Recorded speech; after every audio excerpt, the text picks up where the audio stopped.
नमस्कार दोस्तों, मैं हूं मनोज कुमार गुप्ता। आप देख रहे हैं मेरे चैनल को जिसका नाम है रेगुलर क्लासेस फॉर अकाउंट, और सामने आप देख रहे हैं मैनेजमेंट अकाउंटिंग की बुक केजी पब्लिकेशन से। बहुत दिनों बाद इसकी वीडियो बन रही है। कैश फ्लो, अरे दिख जा भाई, कैश फ्लो एनालिसिस यानी कैश फ्लो स्टेटमेंट वाला चैप्टर चल रहा है। इसके लॉन्ग क्वेश्चन से स्टार्ट करेंगे। क्वेश्चन नंबर फर्स्ट, इसको आप समझने के लिए पहले इसके स्क्रीनशॉट ले लो। लेकिन इस चैप्टर को स्टार्ट करने से पहले मैं बता दूं कि इस चैप्टर के बारे में आपको फॉर्मेट कुछ नोट डाउन करना पड़ेगा, जो कि बुक में मिल जाएगा। तो मैं आपको इंग्लिश वाली बुक से बता देता हूँ कौन से पेज नंबर पे है। तो इसमें जो ऑपरेटिंग एक्टिविटी के लिए आपको पेज नंबर 6.7 पे नीचे यहाँ देखना पड़ेगा। चाहो तो यहीं से स्क्रीनशॉट ले सकते हो और नोट डाउन कर लेना डायरेक्ट मेथड, क्योंकि डायरेक्ट मेथड का भी यूज़ हो सकता है इसमें कई क्वेश्चनों में। तो वही डायरेक्ट मेथड आपका यहाँ भी है, कुछ इसे भी स्क्रीनशॉट ले लो, इसे भी नोट डाउन कर लेना अगर बुक नहीं है आपके पास तो। ठीक है। और साइड में आपको यहाँ दिखता है ऑपरेटिंग एक्टिविटी का इनडायरेक्ट मेथड, इसे भी स्क्रीनशॉट ले लो, आप नोट डाउन जरूर कर लेना। भाई देखिए कोई बैच वाले बंदर वाले बच्चे होंगे। और बेटा यहाँ पे कैश फ्लो स्टेटमेंट के अंदर आपको ABC लिखा हुआ मिल रहा है। ए तो ऊपर वाला आंसर आ जाएगा ऑपरेटिंग एक्टिविटी वाला, B इन्वेस्टिंग और C फाइनेंसिंग। इनको भी नोट डाउन कर लेना। ये सभी फॉर्मेट आपको यूज़ करने पड़ेंगे। और सीधे आप क्वेश्चन पे आते हैं लॉन्ग पे, कि ज़्यादा बड़ी वीडियो नहीं हो। बच्चे कहते हैं बहुत बड़ी वीडियो बनाते हैं, इसलिए छोटी वीडियो में कन्वर्ट करते हैं। तो अतुल, क्वेश्चन नंबर फर्स्ट पढ़ो लॉन्ग क्वेश्चन का।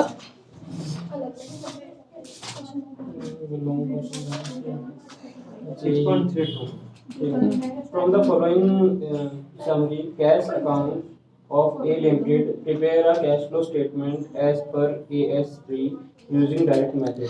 तो ये भी थोड़ा सा ध्यान रखना कि हमारा कैश फ्लो स्टेटमेंट जो है एज पर शेड्यूल, ये अकाउंटिंग स्टैंडर्ड के हिसाब से क्या है, इसमें AS3 लगता है इसमें। ठीक है। हाँ, That the companies does not have accounting standard 3 लगता है इसमें। Assuming that company does not have any, cash equivalent. हाँ पढ़ूंगा हाँ, इसमें पढ़ो। इसमें क्या क्या दे रखा है, ओपनिंग बैलेंस दे रखा है इसका। बैलेंस ऑन एक चार ये सब लाख में अमाउंट है ना। 100 लाख मतलब 1 करोड़ के आसपास है ना। तो ओपनिंग बैलेंस में कैश का दे रखा है।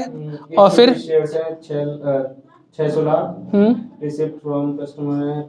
ये तो भैया 5,600 लाख। हाँ, 5,56 लाख। हाँ, फिर आगे सेल्स ऑफ फिक्स्ड एसेट्स है 200। फिर पेमेंट ऑफ सप्लाईज है 4,000। परचेज ऑफ फिक्स्ड एसेट्स है 400। ओवरहेड एक्सपेंसेस का दे ही रखा। अच्छा दे रखा उसमें वेजेस एंड सैलरीज 200। टैक्सेशन है 500। डिविडेंड है 100। पेमेंट ऑफ बैंक लोन है 600 और एंड दे रखा 300। ठीक है। तो इतना सा दे रखा है। लेकिन आपको यहाँ समझा देता हूँ, ये एक फॉर्मेट मैंने यहाँ साइड में लिख रखा है, इसे भी नोट डाउन कर लेना अगर दिख रहा है आपको तो। ये इनडायरेक्ट मेथड में यूज़ हो जाएगा net profit before tax and extraordinary item निकालने के लिए, जिसमें से यहाँ पे है net profit as per statement of profit loss account, transfer to reserve, provision for tax और प्रपोज डिविडेंड और इंटरम डिविडेंड भी आता है ऐड होने के लिए। माइनस होता है आपका इनकम टैक्स रिफंड। लेकिन जब आपने ये क्वेश्चन देखा तो इस क्वेश्चन में आपका डायरेक्ट मेथड यूज होगा या इनडायरेक्ट, बताना जरा। वो बता रहा है डायरेक्ट मेथड होगा। कैसे पता चल रहा है? उसमें ये लिखा हुआ है क्वेश्चन में यूजिंग डायरेक्ट मेथड। कहाँ लिखा था? कहाँ लिखा था मतलब? लिखा था भैया यूजिंग डायरेक्ट मेथड। अच्छा, हाँ यूज उस लाइन पे रह गया। लेकिन अगर ये ना लिखा होता फिर कैसे पता चलता? आपने बोला था इसमें पेमेंट सप्लायर कस्टमर ये दिए। अगर हमारे क्वेश्चन में कहीं भी सेल वगैरह दे रखी है, परचेज वगैरह दे रखा है, या फिर पेमेंट टू सप्लायर, या फिर कैश रिसीव फ्रॉम कस्टमर, तो डायरेक्ट मेथड से ही होगा। उसका फॉर्मेट याद कर लो। यहाँ तो लिखा हुआ था कि यूजिंग, हमने तो ध्यान भी नहीं दिया। ठीक है, डायरेक्ट मेथड का पढ़वा दिया हमने क्वेश्चन। ठीक है। लेकिन हमें समरी बता देता हूँ फिर से एक बार रिवाइज करने के लिए कि हमें कैश फ्लो स्टेटमेंट में करना क्या होगा। 3 एक्टिविटी का सामना करना होगा, जिसमें से पहली होगी cash flow from operating activity, cash flow from investing, cash flow from financing. Financing में सबसे आसान है समझना बच्चों को। शेयर डिवेंचर के बारे में अगर कहीं भी जिक्र दे रखा है और वो इंक्रीज हो रही है शेयर डिवेंचर, तो समझो पैसा आ रहा है, और डिक्रीज हो रहा है तो मतलब पैसा जा रहा है, यानी हमने पेमेंट की है। ठीक है, तो आपको प्लस माइनस में लिख के दिखा देना है। और इन्वेस्टिंग में क्या है कि अगर आप फिक्स एसेट आप खरीद रहे हो, बढ़ रही हैं फिक्स एसेट्स, तो यानी आप खरीद रहे हो तो पैसा जा रहा है, तो माइनस में लिखनी होंगी वो चीज़ें, और घट रही हैं तो आप बेच रहे हो और पैसा आ रहा है तो ये आपको प्लस आइटम में लिखना पड़ेगा, ठीक है। इतना हो गया। लेकिन ऑपरेटिंग के लिए दो मेथड है, तो आपको मालूम है डायरेक्ट और एक है इनडायरेक्ट, उनके हिसाब से चलना पड़ेगा। अभी डायरेक्ट है, डायरेक्ट का फॉर्मेट आप देख लेना, आपको स्क्रीनशॉट दिखाया था उसके हिसाब से। तो डायरेक्ट मेथड का फॉर्मेट याद होगा तो ही लिख पाओगे, अदरवाइज बहुत संभावनाएं खराब सी हो जाएंगी, ठीक है। तो अभी फॉर्मेट खींचते हैं। क्या हुआ, गर्मी लग रही? चलाओ पंखा।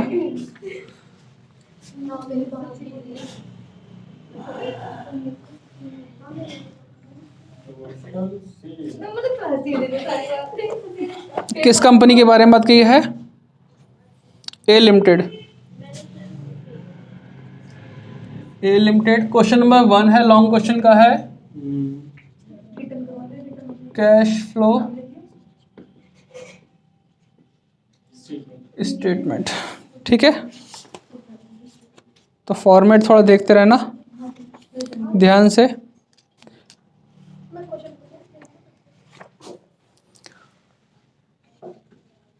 फॉर द ईयर एंडिंग, क्या समय दे रखा है? 31 मार्च 2015 ही दे रखा है इस बुक में। पर्टिकुलर डिटेल्स अमाउंट, ठीक है। First A heading, cash flow from operating activities, इसको फाइंड आउट करना पड़ेगा हमें, है ना। अब जिसको फॉर्मेट नहीं पता, फॉर्मेट को ओपन कर ले। फिलहाल तो आपको अभी याद नहीं होगा, तो ऐसे ही पलटो और फिर समझाते हैं कैसे कैसे करना है। हमारा ये फॉर्मेट स्टार्ट होता है टोटल सेल से। क्या हमें टोटल सेल पता है क्या इसमें? नहीं। हमें सिर्फ पता है रिसीव फ्रॉम कस्टमर। जो भैया आपने लिखवाए थे वो अलग है? हमने लिखवाया था इनडायरेक्ट मेथड से लिखवा रखा, जो हमने कॉपी में से लिखवाया दिया है। नहीं, डायरेक्ट कहाँ लिखवाया है? डायरेक्ट तो तुम्हारा ये इसमें बुक में से बता दिया ना आपको लिखने के लिए। वो indirect हाँ, आपने लिखा था क्या? तो उसी निकाल लो अभी। और जो आपने ये तो वो इनडायरेक्ट वो इनडायरेक्ट था जो मेरी कॉपी में से लिखवाया आपने, ठीक है। तो आप यहाँ देख रहे हैं टोटल सेल से स्टार्ट हो रहा है ये चीज़, फॉर्मेट डायरेक्ट वाला। लेकिन इसका जो आंसर है देखो, टोटल सेल में ऐड करेंगे opening balance of account receivable, less करेंगे closing balance of account receivable, तो आंसर आता है कैश रिसीव फ्रॉम कस्टमर, और वही चीज़ हमें गिवन है। तो हम सीधे सीधे लिख सकते हैं कैश रिसीव फ्रॉम कस्टमर अपने क्वेश्चन में, यहाँ सॉल्यूशन में लिखने के लिए कैश रिसीव फ्रॉम कस्टमर, है ना। फिर लेस करते हैं कैश पेड टू सप्लायर, जिसके लिए कॉस्ट ऑफ गुड्स सोल्ड चाहिए होता है, क्लोजिंग स्टॉक ऐड करने के लिए चाहिए होता है, ओपनिंग स्टॉक लेस करने के लिए चाहिए होता है। वो सब वगैरह हमें दे रखा है क्या क्वेश्चन में? नहीं, हमें सिर्फ दे रखा होगा पेमेंट टू सप्लायर। क्या दे रखा हमें? Payment to supplier. क्वेश्चन में भी ध्यान दो, साइड वाली साइड में, क्रेडिट साइड में पेमेंट टू सप्लायर 4000 लाख दे रखा है ना, ठीक है। तो हमें पेमेंट टू सप्लायर कब मिलता है? जब हम क्वेश्चन में ओपनिंग स्टॉक क्लोजिंग स्टॉक जोड़कर टोटल परचेज निकालते हैं, opening balance of account payable add करते हैं, closing balance of account payable minus करते हैं, तब जाके आंसर मिलता है कैश पेड टू सप्लायर। यानी दो चीज़ें जो बहुत हार्ड वाली चीज़ें हैं वो हमें सॉल्व करके दे रखी हैं। फिर इसमें ऐड करते हैं add cash operating expenses after adjusting non cash item accrual वगैरह, ये सब हटा उठ के सब कुछ करके फिर करते हैं। तो कैश ऑपरेटिंग एक्सपेंसेस में कौन कौन से नाम आ सकते हैं तुम्हारे? जैसे ओवरहेड एक्सपेंसेस दिख रहा है ना क्वेश्चन में, वेजेस एंड सैलरी दिख रहा है ना। हाँ, तो उन्हें हम ऐड कर देंगे, तब जाके हमारा टोटल पेमेंट आ जाएगा हमारे पास निकल के, और फिर उसे माइनस करके cash generated from operating activity लिख लेगा। कस्टमर है ये वाली, अच्छा ये था। हाँ, वो एक इधर है एक उधर है, थोड़ा सा हमें ढूंढना पड़ेगा। तो हम लिखें, यहाँ लिखेंगे कैश रिसीव्ड फ्रॉम कस्टमर। कितना था हमारे जो रिसीव हुआ? 5 लाख में लिखेंगे 5600 लिख देते हैं टोटल, है ना, ठीक है। फिर लेस करेंगे इसमें से, लेस करने के लिए क्या क्या आइटम था हमारा? Cash paid to supplier. क्या वर्ड यूज किया कहते हैं उन्होंने? Cash paid to supplier and employ. तो वही लिखते हैं cash paid to supplier and employ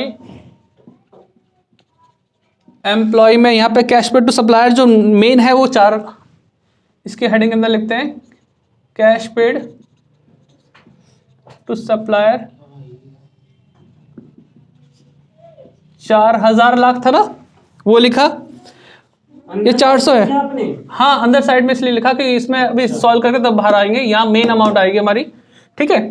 तो 4,000 लिखा, प्लस हमें यहाँ लिखना है ओवरहेड। अच्छा ये सब एक्सपेंस हाँ ओवरहेड एक्सपेंसेस कितने थे, कुछ भी नहीं लिखा 200 नहीं नहीं, वो वेजेस खाली छोड़ रखा तुम्हारे में क्या?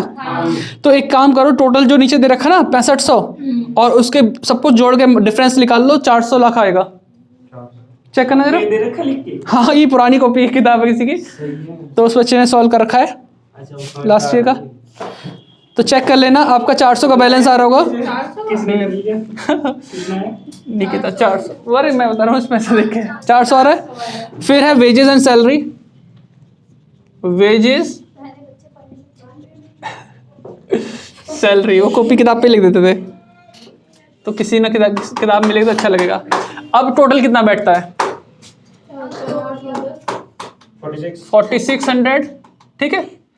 फिर इसमें आपका माइनस करने में कितना आएगा यहाँ पे 1,000, तो 1,000 लाख आ गया, इसे बोलते हैं कैश जनरेटेड चल रहा भैया इस क्वेश्चन में फ्रॉम ऑपरेटिंग एक्टिविटीज। एक्टिविटीज, ठीक है। ये लिख दिया 1000। इसके बाद आने बाद हम क्या लिखते हैं, जब देखो पीछे फॉर्मेट में टैक्स पेड करता हूं इनकम टैक्स पेड करना होता है ना। देखो हमारे क्वेश्चन में टैक्सेशन के बारे में क्या दे रखा है, है भैया 100 है, कितने 500 है, सस्ते ले सब हो रखे हैं। देखो 500 500 है ना। तो इनकम टैक्स पेड हुआ यहाँ पे टैक्सेशन के नाम पे कितना 500, तो लेस कर दो इनकम टैक्स पेड, 500 तो कितना आ जाएगा यहाँ पे, 15। माइनस करना है बेटा, अच्छा माइनस करना है। ठीक है। हाँ हाँ तो यहाँ तो लेस लिखा था, ठीक है। तो 500 आ गया, यही हमारा आंसर है। यहाँ पे साइड में बाहर लिख दिया हमने 500, ठीक है। तो ये है हमारा प्लस में आंसर आया ना, हाँ भैया। तो इसे बोलते हैं कैश फ्लो एक्सटर्नल है।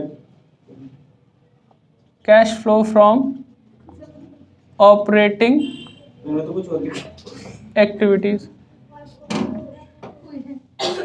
जल्दी वाला इतनी जल्दी आते हैं बच्चे। भाई, वेट करना पड़ेगा, अभी चल रहा क्वेश्चन, अच्छा ठीक है।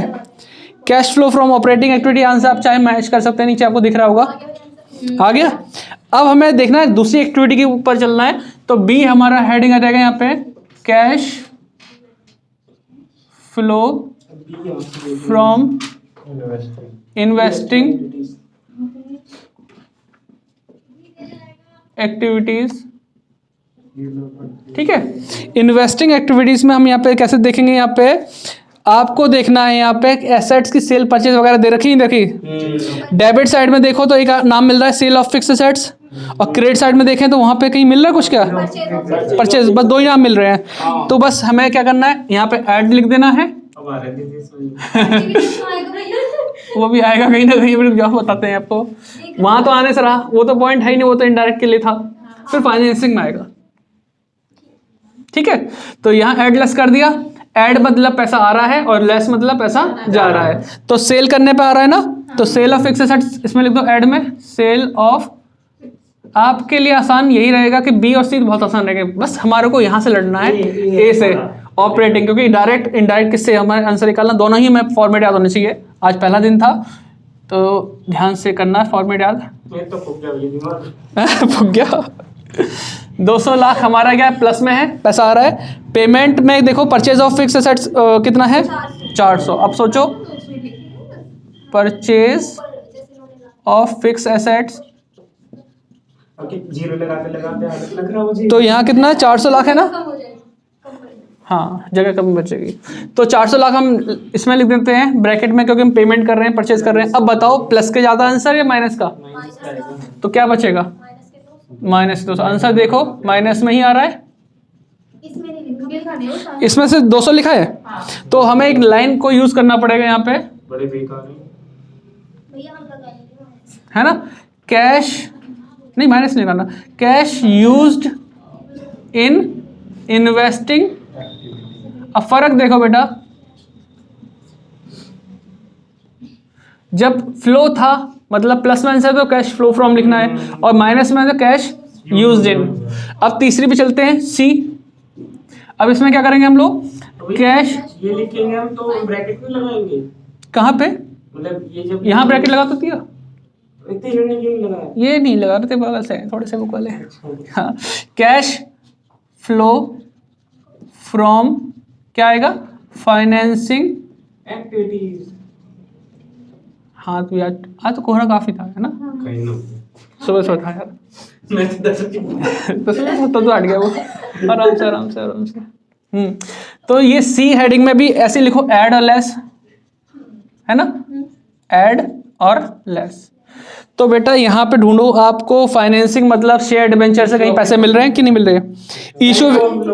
इशू ऑफ इक्विटी शेयर है तो पैसा आ रहा है, और इधर देखो पेमेंट साइड में क्या क्या लिखा हुआ है, रीपेमेंट ऑफ बैंक लोन लिखा हुआ है, डिविडेंड का मैटर आ जाएगा, और तो कुछ नहीं है। और ये ऑफिस क्लोजिंग ये आंसर निकालने का काम आएंगे। तीन ही है भैया। 2 ही आइटम है, हाँ 3 है, 3 हाँ। देखो बेटा सेल, इसमें है इशू ऑफ इक्विटी शेयर, यहाँ लिख दो इशू, हाँ तो तीन थे। हाँ 3 ही है बिल्कुल। इशू ऑफ इक्विटी शेयर, भाई इशू इक्विटी शेयर करने से कितना रुपए आए हैं, बस 600 लाख। फिर पेमेंट में आप यहाँ लिख दो, थोड़ा सा ऊपर ही कर दो, जगह कम बच रही है, लेस में डिविडेंड 16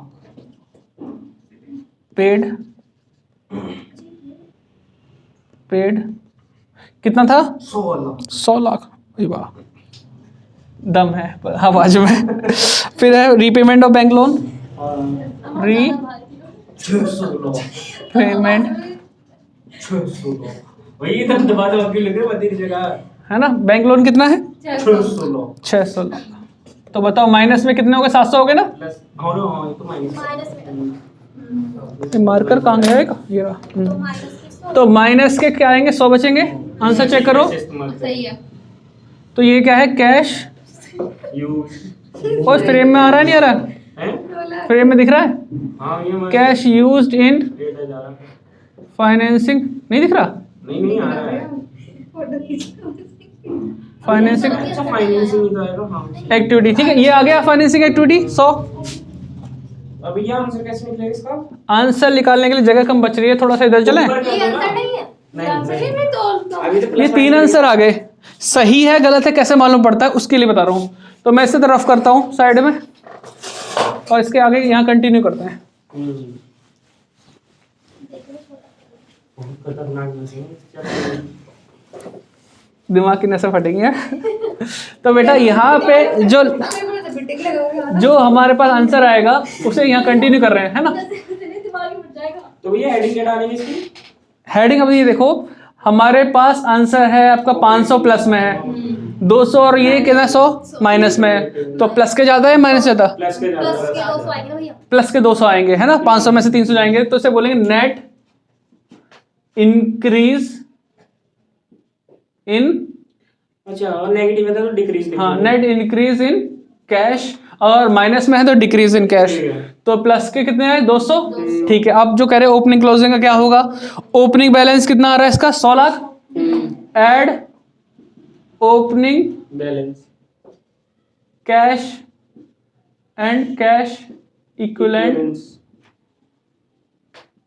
ठीक है। कैश एंड कैश इक्विवेलेंट्स हमारे पास 100 है, और ओपनिंग जोड़ते ही जो आंसर आएगा वो क्लोजिंग के बराबर आएगा, अगर वो आ रहा है तो ठीक है। और नीचे देखो क्लोजिंग, तो बस वो सही है। ये आंसर चेक करने के लिए चेक करने का तरीका है क्लोजिंग हर एक क्वेश्चन में मिलेगा भैया। मोस्टली कैश कैश एंड, करना पड़े भैया, दे ही नहीं रखा ओपनिंग बैलेंस क्लोजिंग बैलेंस तो कैसे होता है? वहाँ तो आपको सिर्फ एमसीक्यू मिलेगा, लेकिन आपको तरीका पता होना चाहिए। जैसे फंड फ्लो में पता चल गया ना, तो हम एमसीक्यू आराम से कर सकते हो, इसीलिए। हाँ पूरा क्वेश्चन एमसीक्यू अभी तो झांकी, अभी तो चलने दो, देखो सीखो पहले, फॉर्मेट सीखो आप, है ना। नोट डाउन कर लो या फोटो खींच लो इसकी। एक क्वेश्चन नहीं कर पाएंगे तो होगा। इसमें से कितने क्वेश्चन आएंगे? अरे 4-5 तो हैं, 6 ये इसमें तो न्यूमेरिकल 4-5 आएंगे। मैं ठीक है। 1 2 3 4 5 6 8 ही क्वेश्चन होगी। 1 2 3 चलो ठीक है, मैं वीडियो एंड करता हूँ, आप लोग लिखते रहना। मैं तो लिख के जाऊंगा, देखते हैं। Bye bye. नहीं बाहर खड़े हैं। सामने बोलो नहीं, जल्दी आने को।